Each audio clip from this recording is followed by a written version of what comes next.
Hey everyone, and welcome back to Exposed, Scandalous Files of the Elite. I'm your host, Jim Chapman, and we're back with another episode of Bad Teachers. Now, every now and then, I come across cases that are so difficult to imagine.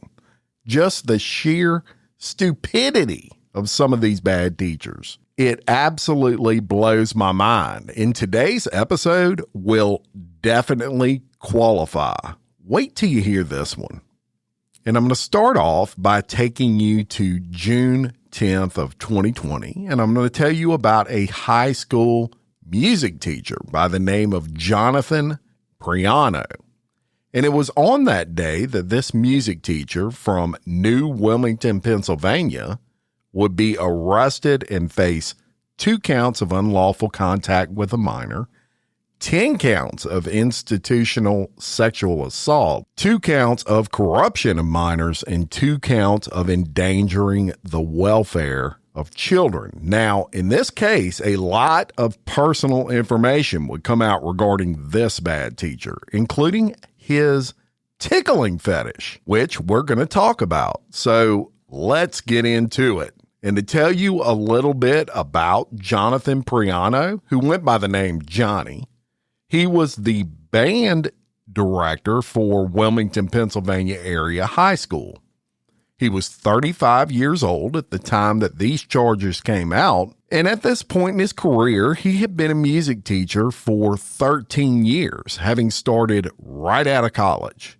And he was well respected, really looked at as an amazing band director. That is, of course, until all of this came out. So in the criminal complaint, it states that the police in the school received a report that he had used his position at the school district as the choir director to build personal relationships with those attending his classes, and that he would continue to contact these students even after they graduated from high school. As a matter of fact, according to the affidavit, he attempted to date several individual students just shortly after their graduation. But he didn't just limit this to students that graduated. As a matter of fact, the affidavit also accuses Priano of having unlawful contact with 2 minors and that he had physical contact with one of the victims 10 or more times while they were still students. The encounters occurred at the high school and at Priano's former residence. Now, one of the 2 victims he was charged with was a 17-year-old girl who described for investigators that Priano engaged in what she termed as a foot tickling fetish with her. The 2 would exchange private Facebook messages, and she said that in those messages, it was mainly a friendship that started to blossom, and then it turned into more. She said in one of the messages, Priano stated that, quote, "The good Christian boy is only a persona I wear at school." So he gets booked on these charges and his bond is set at $30,000. He posts that, and of course, after that, more information comes out, including more of those Facebook messages. Another student in Priano also communicated, and Johnny would comment about the heels that the student would wear during the school year. So police, they do what they do. They're garnering evidence, and eventually this case would go to court. And more details on these tickling sessions would come out. This was on March 8th of 2022, when a former student describes in court how her music teacher would engage her in those sessions, which she said they would playfully refer to as, quote, rehearsals. She said the meetings at times would become like play acting, and he would duct tape her leg to the wall and he would act like he was a spy. She told of one particular instance where she had bruises on her leg from it and went on to say that it was one of his favorite games. She also said sometimes she could feel that he was aroused. Now, this woman at this time is 25, And she said those activities started when she was 16, continued throughout her junior and senior years of high school, through her graduation, while she was still 17. She said they continued through her first year of college when she turned 18, because Priano was actually attending some classes at that college. So at this point, y'all, he's facing 26 criminal charges, 10 counts of institutional sexual assault, of unlawful contact with minors, 12 counts of corruption of minors, and 2 counts of endangering the welfare of children. And this former student would testify at what's known as a pretrial hearing, which really is just a hearing designed to determine if there's enough evidence to proceed in the case. And why it took so long, I'm not really sure. But this is nearly 2 years after he was arrested. Now, he was arrested in 2020, so I assume COVID played a big part in why it kind of drug on this case. But there you have it. Now, after she testified and left the stand, they concluded court that day, and they scheduled a later date to allow for more testimony because 2 other victims were scheduled to testify. And they also mentioned at this pretrial hearing that they would be presenting some electronic evidence, which I assume would be text, pictures, videos, etc., at a follow-up hearing. And I want to mention that the former student that testified also testified that she had known Priano since she was in 6th grade when he was first hired as a teacher, and that their relationship developed when she got into the 9th grade and joined the choir at the high school. She said when she was a junior, they became, quote, super close. She said a classmate had died and they would send text back and forth on Messenger, etc. And he was grooming her, right? She was going through a tough time. This classmate had passed away and he was making her feel like everything was going to be fine and I'm here for you. And then the most despicable part to me occurs when the night of the funeral, they're texting back and forth. The funeral for her friend, her classmate who had died, and of course, grooming, right? He says, "Why don't you meet me at my car?" And she does that. And she said they got in the back seat and he instructed her to take off her shoe. He then lifted up her leg into his lap and started tickling the arch of her foot. She stated it was kind of uncomfortable, and she added that her foot was close to his penis. She said after that, they hugged and she went home. She also said those encounters continued, and he would invite her to his apartment. They would watch movies and have food. And she said, quote, he did more of the tickling in his apartment.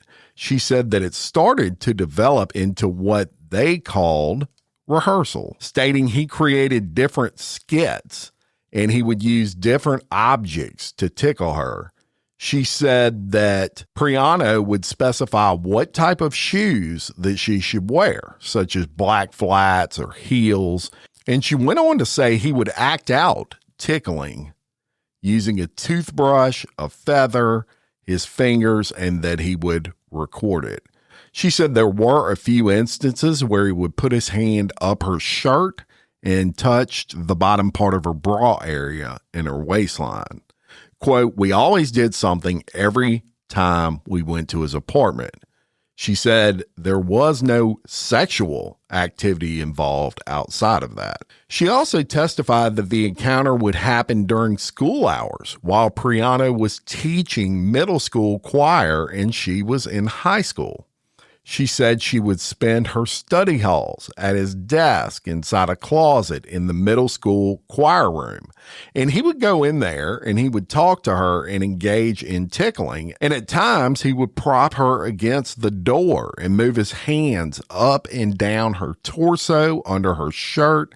And she added that the closet encounters happened at least 2 or 3 times a week. She said there were a couple of occasions where he would meet up at band camp and tickle her as well. And this young lady said she was introverted in school, and although she was uncomfortable with what was going on, she didn't want to lose the connection with her teacher. Quote, I felt like he made me feel kind of guilty, like I was being the worst of the two and leading him on. The student said she never told anyone about the encounters, not her parents, not even her friends, but decided to open up about it when she was contacted by another former student who had said it also happened to her, and she discovered she was not the only victim. So one of the other students went to the DA's office about it. A detective met with her, and she told her story, and she said, that's how it all started for me. And she admitted she had a crush on Priano, but she had said they never kissed. Now, another thing that was found out during this pretrial hearing was that the DA actually offered Priano a plea agreement, and they were going to drop 2 of the charges, including a felony, as part of that agreement. So he accepted it initially, and had that sentence been carried out, it was an agreement of 6 to 23 and a half months in jail, followed by 2 years of probation and 15 years on the sex offender registry. But he then reneged on that offer, and the DA withdrew it because the victim agreed to take the stand. And a lot of times when they do these plea agreements in sex cases of any type, it's because they're trying to avoid the victims having to relive all this shit. Well, if the victim agrees to take the stand and testify, you don't need the plea agreement. And we're going to move to August 24th of 2022. And as I mentioned, another victim testified, as well as Jonathan's former wife, who divorced him after all this stuff came out for obvious reasons. And the first was the student who testified that Jonathan would invite her to his house, put her foot in his lap, and tickle her foot until he became aroused. Sound familiar, right? She said the events happened at least twice when she was 17. Now, in this case, the defense argued that because the laws in Pennsylvania allowed anyone over the age of 16 to have consensual sex, that Jonathan didn't do anything wrong. And in this particular case, the alleged victim was 30 years old by the time of her testimony. She said the encounters took place within a month of her 18th birthday, and she said she was in the high school choir, and Priano was her instructor for 3 years. And she said they had a friendly relationship, that she trusted and looked up to him. She also said they attended the same church, and at some point, he invited her to be his friend on Facebook. She accepted that, and at first, their conversations were fairly innocent. And it was also at that point they started texting each other via cell phone. Now, if you notice, everything is almost identical to that first victim as far as how this guy was grooming her. He started off with messages. He started off hitting her up on Facebook. Typical shit, right? She said after her graduation, he texted her about, quote, turn-on spots, and said that he was, quote, interested in the idea of feet, and he would like to show her the pleasure of that. He invited her to his apartment. She met him in the parking lot of the building, and he said he wanted to put her foot in his lap. So he positioned it over his penis area and started to tickle her foot. And she said it was at that point she could definitely feel him getting aroused. She said after that, the same thing would happen more commonly. She said when they were watching movies together at his apartment, it would happen quite often. She also said at one point he asked her to wear high heels, which she normally didn't wear, but she complied. And she said his finger would slide inside her shoe and under her foot to tickle her while her foot was in his lap. He then suggested he use a feather duster to tickle her. He also suggested tying her up and playing, quote, spy and tickling her to get information out of her. But she said that never happened. Now, after that, his former wife took the stand, and she said the relationship started in a similar way. She said that she was also in the music field, and her music teacher suggested she contact Priano to write music for a performance that she had. His ex-wife said they met for the first time at what is known in the area as Newcastle Playhouse. And she said that was in 2010. In that May, he started talking to her about her feet. She added she was 16 at the time. Eventually, he started asking her to take pictures and videos of her and her feet. And when she was 17, he took her to church with him. Afterward, they went to his apartment where he did the same thing, put her foot in his lap by his penis and started tickling her. She said she could tell he was aroused when her foot was in his lap and he was breathing very heavily. She even said, quote, "I could see that his pants were wet," unquote. She said when she turned 18, he started filming things and that she also had bare contact with her feet in his bare private areas. Now, it didn't say how much older he was than her, but they did get married. This was in 2014, and they subsequently had 2 children. So I don't think he was much older than her. But even at, assuming he was a very young age at that point, maybe just a year or 2 older than her, this foot fetish went way back with this guy. So long story short, he did what they all do. He realized the evidence was stacked against him, and eventually he did plead guilty. Now, at this point, it's August of 2023. This case has been going on for 3 years. And again, probably COVID contributed to that. He was 38 years old at this time, and he was sentenced to 11 to 22 months in jail. In addition, he got 3 years probation, and he had to register as a sex offender for 15 years. So it's off to jail for this foot fetish bad teacher. And you would think, hey, that's the end of our story, right? But you know me better than that. I'm about to throw you a twist that you are not going to believe. And we have to back it up a little bit to April of 2022 to give you this twist. And I'm going to have to tell you about Olivia Ortz. And Olivia Ortz is the music teacher who replaced Jonathan Priano when he got fired from that high school as a music teacher for sexually assaulting these students. Now, Olivia was 26 in April of 2022. And guess what? She gets arrested for sexual assault of student.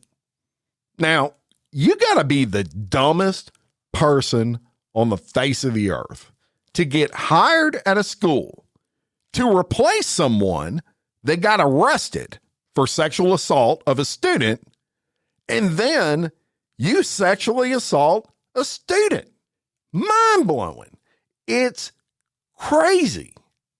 But that's what happened in this case. First time I've seen that. Let me tell you about it. So Olivia was the music and choir teacher at the same school. She replaced Priano. She was married. She was 26 years old at the time. And her husband comes home from a trip out of town. And he finds what looks like a love letter that appeared to be written by a student. It wasn't signed, but this guy had a sixth sense that she was cheating on him anyway, he would come out later and say. And so she's convinced he's having some sort of affair with a student. He confronts her about it. Who is this kid? I need to talk to him. And basically Olivia says, well, it's a female student. Now, this guy was contracted by the school that Olivia Ortz worked at as well. He was kind of like a subcontractor. He helped out with the choir stuff, a 1099 employee, if you will. And he's also what they call a mandated reporter. So he had to report this, and he did report this. He went to the principal and he said, my wife is having an affair with a female student at this school. Police get called in, and the first thing they do is they talk to the student, who was a 17-year-old girl. And I'm going to read directly from the police report. It says, on Friday, May 13th of 2022, New Wilmington police filed criminal charges against Olivia Ortz. The charges stem from an investigation on April 18th of 2022. At that time, the Wilmington area high school principal, Michael Wright, reported information to police that he had received from the husband of Ortz. The husband reported finding evidence that his wife, Olivia, was having inappropriate relationships with a 17-year-old female student. Mr. Wright and Mr. Ortz jointly reported the issue to police.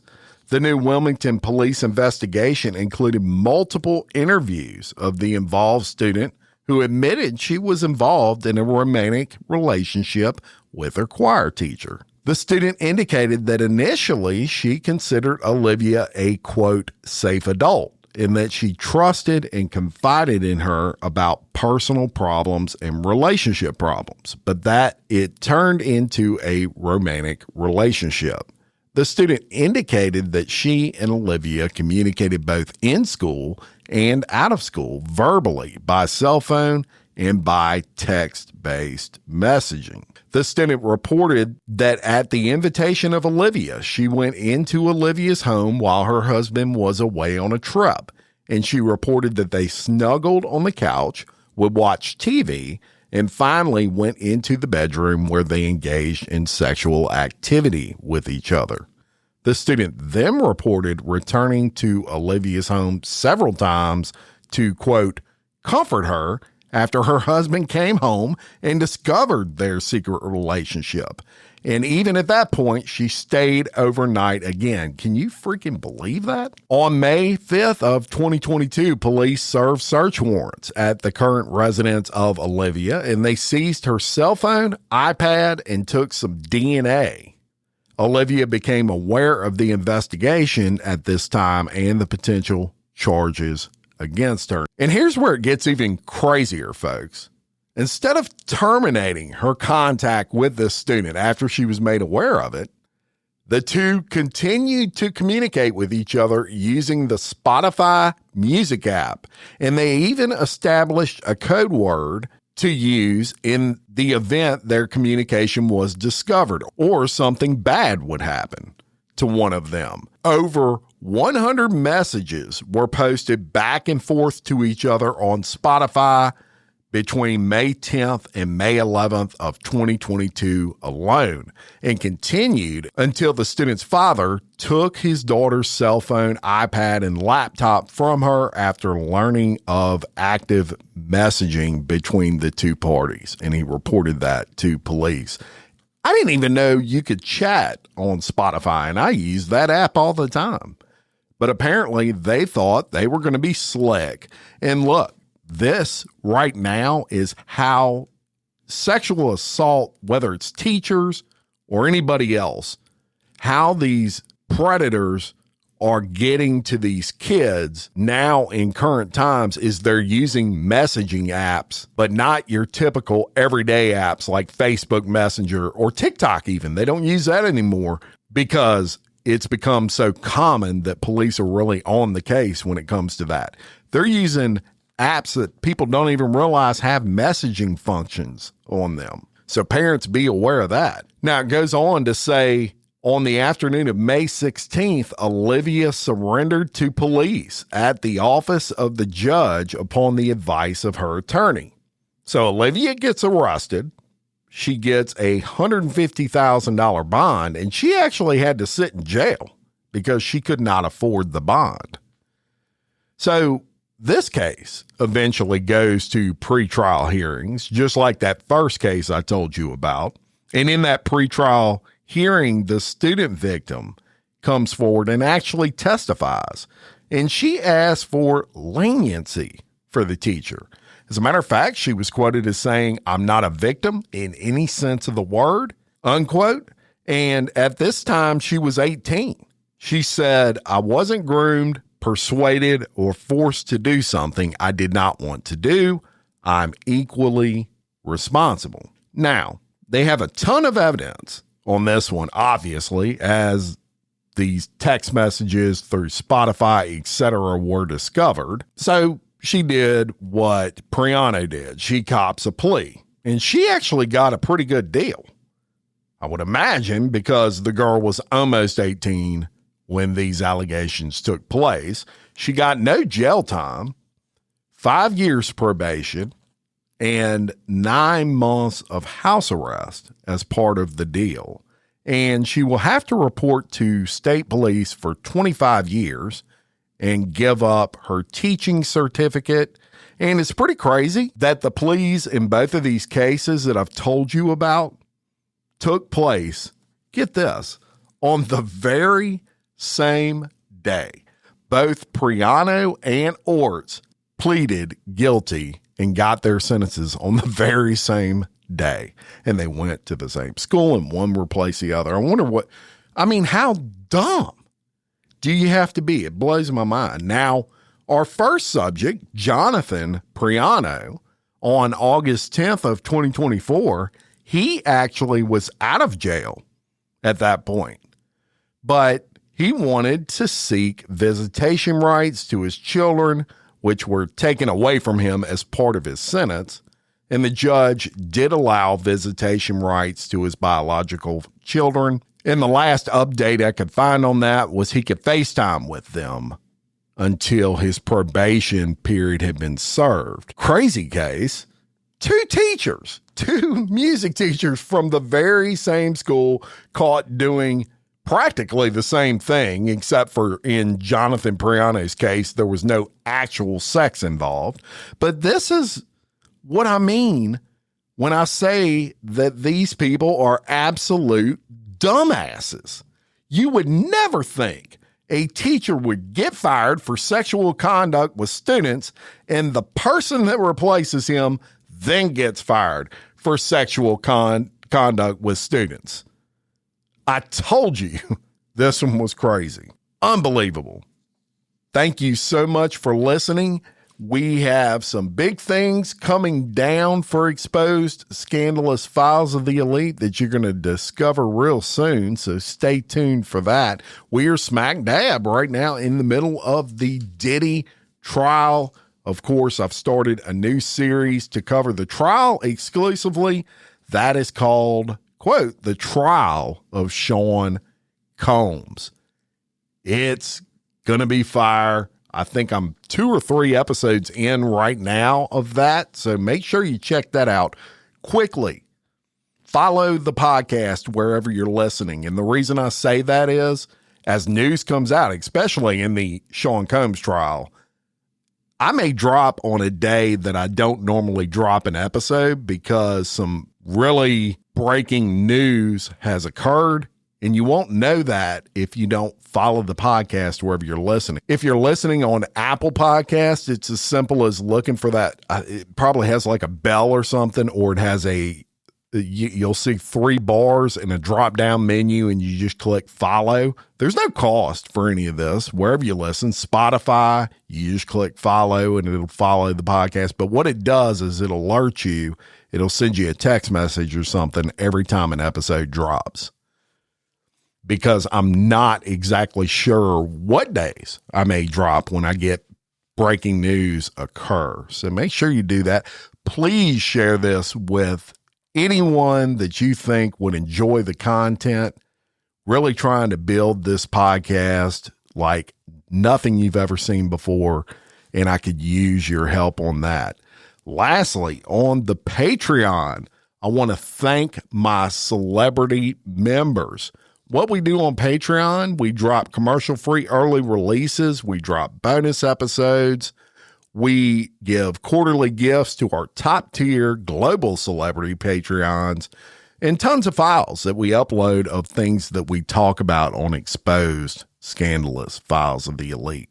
Really cool stuff. Check that out, and it helps us out more than you know. I could not produce this show without those Patreon members. They are very, very important to me and very important to the success of this show. It's just too expensive to run without the help from those folks. Love them to death, and I can't tell you how much I appreciate it. So thank you to all of you who support me on Patreon. And until next time, for Exposed Scandalous Files of the Elite, I'm your host, Jim Chapman. Much love.